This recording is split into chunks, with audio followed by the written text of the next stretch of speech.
तो hello students, welcome to YouTube channel of Pure Mathematical Academy. तो आज जो क्वेश्चन डिस्कस करेंगे ये टीआईफा 2024 में पूछे गए क्वेश्चन था। क्वेश्चन पूछा गया था रियल एनालिसिस से। क्वेश्चन नंबर था 15 एंड क्वेश्चन की डिफिकल्टी लेवल की मैं यदि बात करूं तो मैं इसको 2 स्टार से रेटिंग करूंगा आउट ऑफ 5 स्टार। ठीक है, तो क्वेश्चन का सोल्यूशन पे जाने से पहले मैंने क्वेश्चन को ऑलरेडी जूम करके रखा है। क्या करो, पहले तुम खुद से ट्राई करो इसको, उसके बाद ही इसका सोल्यूशन देखना। तो देखो तुम्हारे पास क्वेश्चन में क्या क्या इंफॉर्मेशन दे के रखे और क्या पूछा गया है। तुम्हें बोल रहे हैं कि let F be a polynomial, F of X Y be a polynomial, मतलब एफ ऑफ एक्स वाई जो है एक polynomial of 2 variable, X and Y दोनों वेरिएबल है। ठीक है, अभी तुम्हें यहाँ पे एक सबसेट बना के दे दिया एक्स एफ के नाम से। वो सबसेट में एक R2 का वो पॉइंट्स आएगा जो कि पॉलिनोमियल को 1 पे भेजेगा, मतलब पॉलिनोमियल पे वो पॉइंट्स बैठाने से उसका वैल्यू देगा 1। इसको और भी सिंपल तरीके से तुम यदि इसको एक्सप्लेन करो कि F of X Y -1 equal to 0, ये इक्वेशन का जितने सारे रूट्स है वो रूट्स को लेके ही तुम्हें एक्सेप्ट तैयार करना है। ठीक है, इसको तुम और सिंपल तरीके से एक्सप्लेन कर सकते हो। इसको तुम ऐसे एक्सप्लेन भी कर सकते हो कि F of X Y -1 equal to 0, ये जो इक्वेशन है, ये इक्वेशन के करस्पॉन्डिंग एक कर्व तुम्हें मिलेगा, एक कर्व तुम्हें मिलेगा। वो कर्व के ऊपर मानो कि वो कर्व ऐसे मिल गया, हमें तो नहीं पता कि क्या मिलेगा क्या नहीं मिलेगा, वो तो हमें चेक करना है, वही तो क्वेश्चन है। मैं तुम्हें बस समझाना हूं कि एक्स एफ क्या है। जब तक एक्स एफ नहीं समझोगे तब तक क्वेश्चन नहीं होगा, सिंपल सा बात है। ठीक है, एक्स एफ को समझो। तुम्हारे पास ये जो कार्व है, मानो कि ये तुम्हें ये इक्वेशन एक कार्व को दे दिया, राइट। तो ये जो है ये तुम्हें ये कार्व के ऊपर जितने सारे पॉइंट्स है वो सभी पॉइंट्स एक्सेप्ट पे आएगा और वो सभी पॉइंट्स को लेके तुम्हें एक्सेप्ट तैयार करना है। ठीक है ना, बात को समझ में आ रहा है। मान लो मैं तुम्हें इसको थोड़ा सा समझा देते हैं। मानो कि तुम्हारे पास एक इक्वेशन मैंने दे दिया, X square by A square plus Y square by B square equals to 1। ये कैसी इक्वेशन है? एक इलिप्स टाइप्स इक्वेशन है कि नहीं? एक इलिप्स टाइप्स है। तो ये जो है इसको, और मैंने मानो इसको ऐसे करके ऐसे दे दिया। तो इलिप्स के ऊपर जितने सारे पॉइंट्स है सभी को लेके तुम एक्सेप्ट तैयार करना है। बात को समझो, मैं तुम्हें ये नहीं बोल रहा हूं कि यहाँ पे ये एक्सेप्ट ही मतलब यही तुम्हें इलिप्स ही देगा, ऐसे नहीं बोल रहा हूं मैं तुम्हें बस समझा रहा हूं कि एक्सेप्ट है क्या एक्चुअली। जब तक एक्सेप्ट नहीं समझोगे तब तक क्वेश्चन नहीं होगा। ठीक है, तो कार्व के ऊपर जितने सारे पॉइंट्स है वो सभी पॉइंट्स को लेके तुम्हें एक्सेप्ट तैयार करना है। बात को समझ में आने की नहीं क्लियरली? ठीक है, चलो। तो अभी तुम्हारे पास यहाँ पे चारों एफ ऑफ एक्स वाई मतलब चारों पॉलिनोमियल तुम्हें यहाँ पे दे के रखे हैं।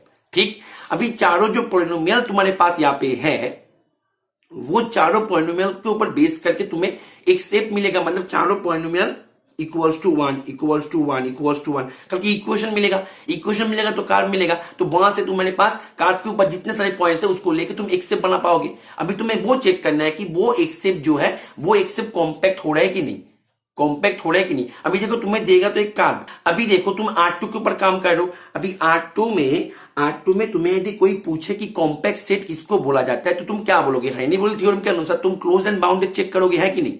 ठीक है, तो तुम्हें चेक करना होगा एक्स एफ जो है यहाँ पे दिए गए कौन से फंक्शन के करस्पॉन्डिंग, मतलब कौन से पॉइंट के करस्पॉन्डिंग एक्स एफ होगा क्लोज्ड एंड बाउंडेड। अभी देखो जो भी है यहाँ पे ये एक कार्व देगा, ये एक कार्व देगा, ये एक कार्व देगा, जो भी है हर केस में तो ये क्लोज्ड होगा। तो क्लोज जो है, क्लोज्ड को अलग से चेक करने की जरूरत नहीं है। अभी तुम्हें चेक करना है कि बाउंडेड। ये चारों में से, चारों नहीं तीनों जो दे के रखा इक्वेशन, तीनों में से जो इक्वेशन तुम्हें बाउंडेड देगा वो बन जाएगा कॉम्पैक्ट। सिंपल सा बात है, क्लोज जो है वो तो होगा। हर एक इक्वेशन जो है तुम्हें एक कार्व देगा और कार्व के ऊपर जितने सारे पॉइंट्स है वो पॉइंट्स को लेके तुम्हें एक्स बनाना है, तो वो जो है वो तो क्लोज होगा बाय डिफॉल्ट। तुम्हारे पास वो तो मिल ही गया। समझता तो कर रहा है बाउंडेड कि कौन सा बाउंडेड होगा। तो अभी तुम क्या करो, कार्व को स्टडी करो, जो कार्व बाउंडेड होगा वो हो जाएगा इसका आंसर। इज इट ओके और नॉट? तो इसको करें तो कैसे करें, इसीलिए मैंने बताया था ये क्वेश्चन 2 स्टार का है। 2 स्टार का क्यों है? क्योंकि ये क्वेश्चन में जो मेथड से या फिर जो फॉर्मूला के माध्यम से तुम ये कार्व को स्टडी करोगे वो क्लास 12 का फॉर्मूला है। क्लास 12 का फॉर्मूला है। जेडब्ल्यू का सिलेबस में भी वो फॉर्मूला आते हैं। ठीक है, क्लास 12 का बोर्ड पे भी वो फॉर्मूला है। तो मैं बता देते हैं वो फॉर्मूला क्या है। तुम यदि भूल गए हो तो चिंता का विषय नहीं है, सीखने का उम्र है। ठीक है, कभी भी सीखो लेकिन सीख जाओ। तुम वीडियो को पॉज करके यहाँ से भी फॉर्मूला को याद कर सकते हो। बात को समझ में आ रहा है? तो तुम्हारे पास मान लो, इसको रिमेंबर कर लेना, तुम्हारे पास मानो कि कुछ इस टाइप से इक्वेशन है।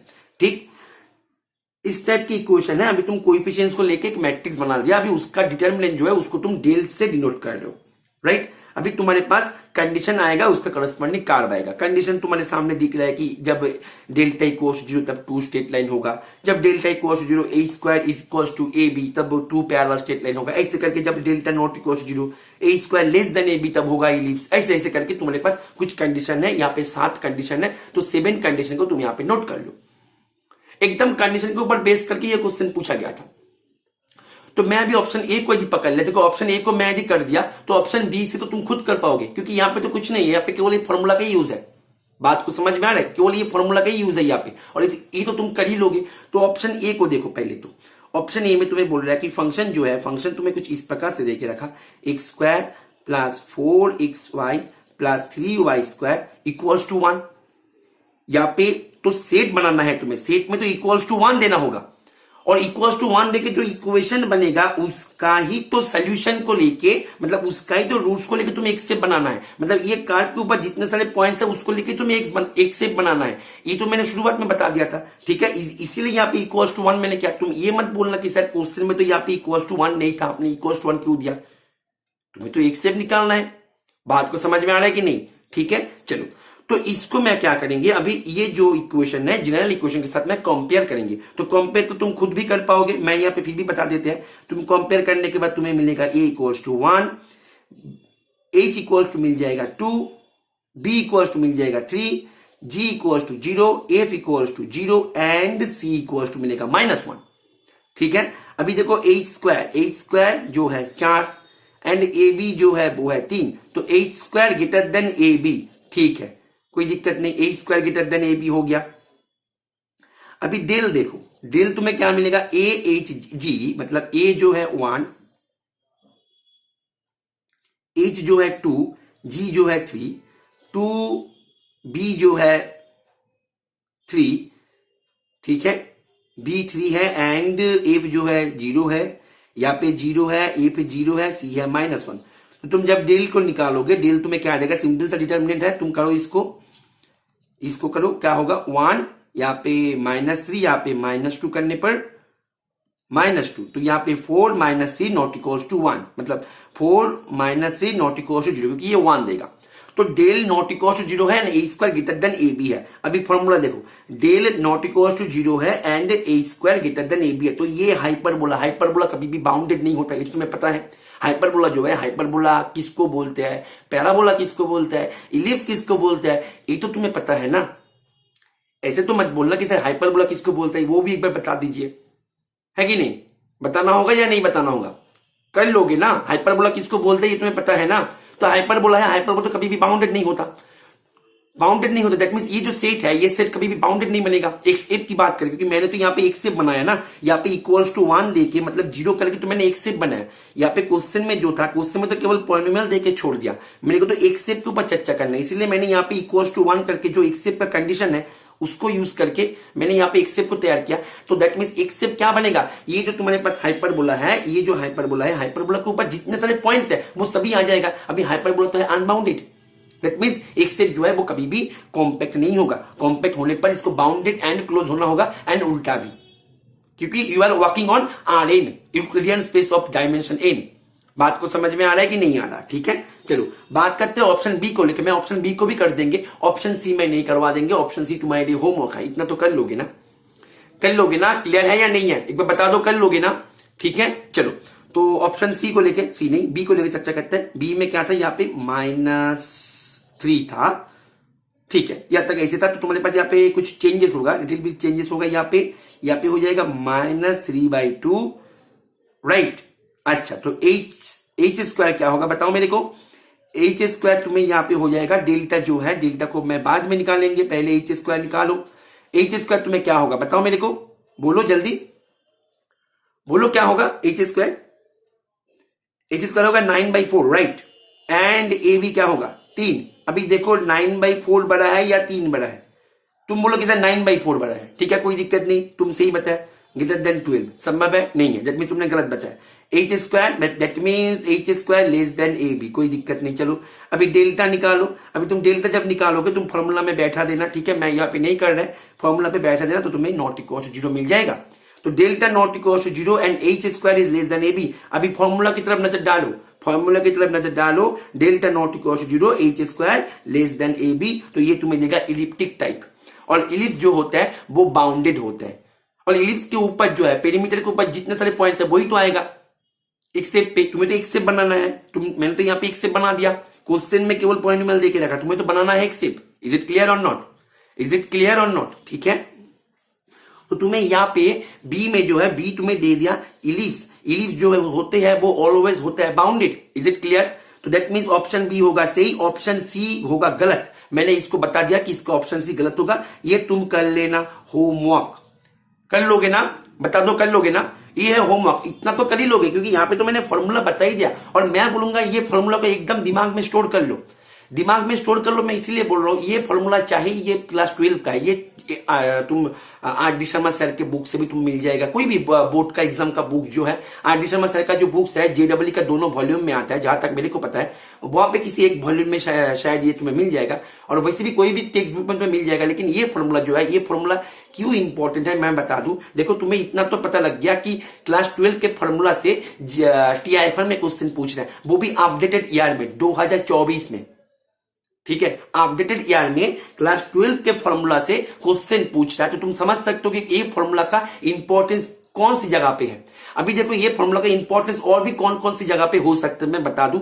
तुम्हें मानो दोनों सेट दे दिया, अभी दोनों सेट पे तुम्हें ये चर्चा करने के लिए बोला कि ये दोनों सेट होम्योमॉर्फिक है या नहीं है, होम्योमॉर्फिक है या नहीं है। ऐसे करके तुम्हें मानो कि एक सेट दे दिया बाउंडेड, एक सेट दे दिया अनबाउंडेड, मतलब एक पैराबोलिक दे दिया, सॉरी एक हाइपरबोलिक दे दिया, एक इलिप्टिक दे दिया। अभी तुम्हें चर्चा करने के लिए बोल रहा है कि ये दोनों जो सेट है, ये दोनों सेट होमोमॉर्फिक है या नहीं है। मैट्रिक्स स्पेस में ये जो फॉर्मूला है इसका बहुत ज्यादा यूज है, मैट्रिक्स स्पेस में ये फॉर्मूला का बहुत ज्यादा यूज है, क्योंकि यहाँ पे होम्योमॉर्फिक या फिर दोनों सेट के बारे में जो स्टडी है उसको करने के लिए ये फॉर्मूला को यूज किया जाता है। ठीक है, तो ये जो चार्ट है, ये चार्ट को एकदम वीडियो को पॉज करके ये चार्ट को अपने नोटबुक पे नोट करके, केवल नोटबुक पे नोट करने पर काम नहीं बनेगा, अपने दिमाग पे इसको नोट करना है, तभी जाके काम बनेगा। ठीक है, तो उम्मीद करते हैं ये सोल्यूशन को तुम्हें समझ में आ गया होगा, और तुम जो भी एग्जाम के लिए तैयारी कर रहे हो, तुम्हें यदि ऐसे लगे कि तुम्हें तुम्हारे प्रिपरेशन में गाइडेंस की आवश्यकता है, तुम्हें एक गाइडेंस की नीड है, ताकि तुम्हारा प्रिपरेशन और ज्यादा स्मूथली रन हो जाए।